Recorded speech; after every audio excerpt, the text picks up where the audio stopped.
experiencia muy agradable. Ves que la gente, bueno, acude a las visitas y se queda en la visita, que no abandona. Y ves que, bueno, que está a gusto, luego te agradece al acabar y después muchas veces ven por su cuenta de nuevo la exposición, ¿no? Y ves que ha valido para algo pues lo que les has explicado o que les ha ayudado para contextualizar un poco las obras.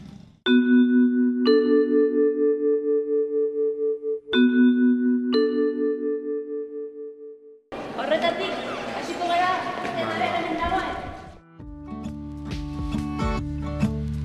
Para mí ha sido la mejor experiencia, las visitas con los niños, ya que estos se muestran sin ningún tipo de prejuicios, van a ver los cuadros con total libertad a la hora de expresar sus emociones, su imaginación.